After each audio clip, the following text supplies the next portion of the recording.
Increase knowledge চ্যানেলে তোমাদের স্বাগত। আমরা আগের দিন কুতুবউদ্দিন আইবক এই পর্যন্ত আলোচনা করেছিলাম। ক্লাস সপ্তম শ্রেণীর যে চতুর্থ অধ্যায় আছে সেই বিষয় ইতিহাসের। তো আজকে আমরা ইলতুৎমিশ আলোচনা করব। ইলতুৎমিশের সময়কালটা আগে বলি, 1211 থেকে 1236 খ্রিস্টাব্দ। তো এই ইলতুৎমিশ কীভাবে এলেন? কুতুবউদ্দিনের মৃত্যুর পর তার দত্তক পুত্র আরম শাহ দিল্লির সিংহাসনে বসেন। তিনি খুবই অকর্মণ্য ছিলেন, ফলে দিল্লির আমির ওমরাহদের আমন্ত্রণে কুতুবউদ্দিনের জামাতা ইলতুৎমিশ 1211 খ্রিস্টাব্দে আরম শাহকে সিংহাসনচ্যুত করে দিল্লির সিংহাসন দখল করলেন।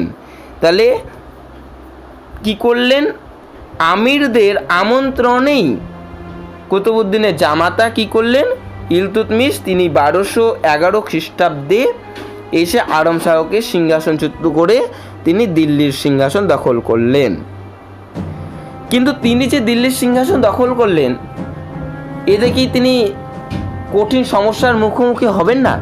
হ্যাঁ, তিনি কঠিন সমস্যার মুখোমুখি হয়েছিলেন। তার মূলত কয়েকটি সমস্যা আমরা আলোচনা করছি। প্রথম সমস্যা, তিনি খলিফার অনুমোদন পাননি। আর খলিফার অনুমোদন যখন তিনি পাবেন না, তখন তাকে সুলতান হিসাবে কেউই মানতে রাজি নন। দ্বিতীয় সমস্যা, কুতুবউদ্দিনের সহকর্মী ও সিন্ধু দেশের শাসনকর্তা নাসিরউদ্দিন কুবাচা নিজেকে স্বাধীন নরপতি রূপে ঘোষণা করে লাহোর জয় করে এবং পাঞ্জাব দখলের পরিকল্পনা করেন। তাহলে তৃতীয় সমস্যা কি? তৃতীয় সমস্যা হলো কুতুবউদ্দিনের প্রবল প্রতিদ্বন্দ্বী তাজউদ্দিন ইলদিজ গজনির শাসক হিসাবে ভারতের উপর নিজ সার্বভৌমত্ব দাবি করেন ও ইলতুৎমিশকে নিজ প্রতিনিধি হিসাবে গণ্য করতে চান। চতুর্থ সমস্যা, বাংলার তৎকালীন শাসনকর্তা খলজি আলিমর্দান দিল্লির কর্তৃত্ব অস্বীকার করে প্রকাশ্যে বিদ্রোহ ঘোষণা করেন। পঞ্চম, এছাড়া দিল্লির সুলতানি কিছু আমির ইলতুতের সঙ্গে বিরুদ্ধে প্রকাশ্যে বিদ্রোহ ঘোষণা করেন। এর ফলে নবপ্রতিষ্ঠিত সুলতানি শাসন ভেঙে যাওয়ার পরিস্থিতি শুরু হয়ে যায়। সুতরাং এই যে একটা সমস্যা দেখা দিল ইলতুৎমিশের সামনে, এই সমস্যাগুলোকে তিনি কিভাবে মোকাবেলা করে একটা স্বাধীন সুলতানি সাম্রাজ্য প্রতিষ্ঠা করলেন, সেটাই আমাদের এখন আলোচ্য বিষয়। তাহলে কি কারণে বলা হচ্ছে যে ইলতুৎমিশকে দাসবংশের প্রকৃত সুলতান বলা হয়? তাহলে চলো শুনে নিই। এই সংকটময় পরিস্থিতি থেকে তিনি বাঁচার জন্য তিনি প্রথমেই দিল্লি, বদাউন, অযোধ্যা, বারাণসী, শিবালিক প্রভৃতি অঞ্চলের বিদ্রোহী আমির ওমরাহদের দমন করে নিজ ক্ষমতা প্রতিষ্ঠা করলেন। দ্বিতীয়ত তিনি কি করলেন? তাজউদ্দিন ইলদিজ 1216 সাল, আবারও বলছি 1216 সালে তাজউদ্দিন ইলদিজকে তিনি পরাজিত করলেন। তৃতীয়ত কি করলেন? তিনি দেখলেন যে এই সময় 1221 সালে দুর্ধর্ষ মঙ্গল নায়ক চেঙ্গিজ খাঁ, এই চেঙ্গিজ খাঁ ছিল সেই সমকালীন একজন দুর্ধর্ষ, একজন হিংস্র মঙ্গল নায়ক চেঙ্গিজ খাঁ।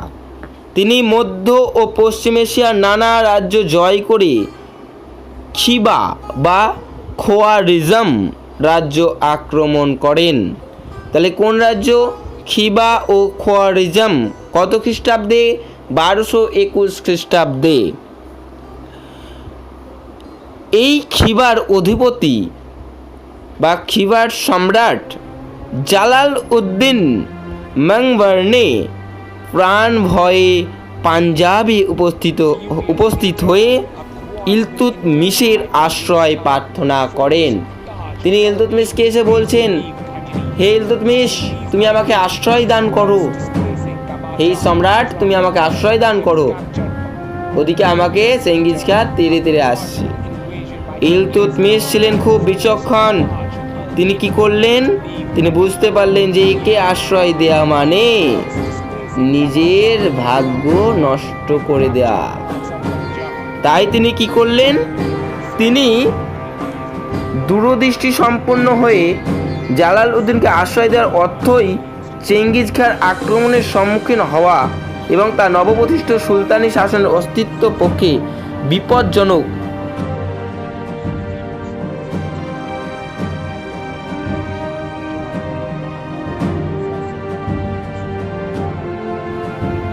এটা মনে করেই তিনি এই জালাল উদ্দিনকে বললেন, তুমি আসতে পারো বাবা, এখন তোমার দরকার নেই, এই বলে তাকে প্রত্যাখ্যাত করলেন।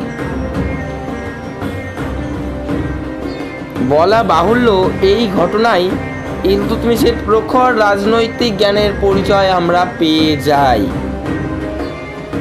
এরপরেই 1226 খ্রিস্টাব্দে তিনি নাসিরউদ্দিন কুবাচাকে পরাজিত করে তিনি পাঞ্জাব ও সিন্ধুর উপর আধিপত্য প্রতিষ্ঠা করেন।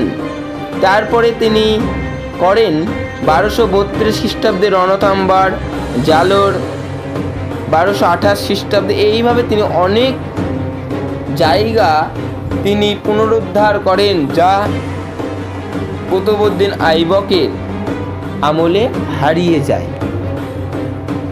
সেইগুলো তিনি আবার পুনরুদ্ধার করে একটা সংঘবদ্ধ করেন। সর্বোপরি বলা যায় 1229 খ্রিস্টাব্দে তিনি মুসলিম জগতের ধর্মগুরু বাগদাদের খলিফার কাছে সুলতান ই আজম বা মহান সুলতান উপাধি নিয়ে গ্রহণ করেন।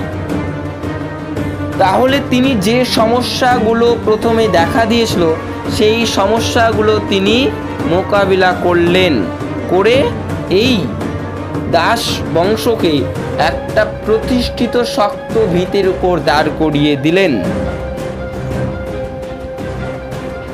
এখন এখানে প্রশ্ন পড়তে পারে, দাস বংশের প্রকৃত প্রতিষ্ঠাতা কে ছিলেন? সুলতান রূপে তার কৃতিত্ব আলোচনা করো। আজকের এই টপিক থেকে এটাই প্রশ্ন হতে পারে। আগামী পর্বে আমরা সুলতান রাজিয়া সম্পর্কে আলোচনা করব। ধন্যবাদ।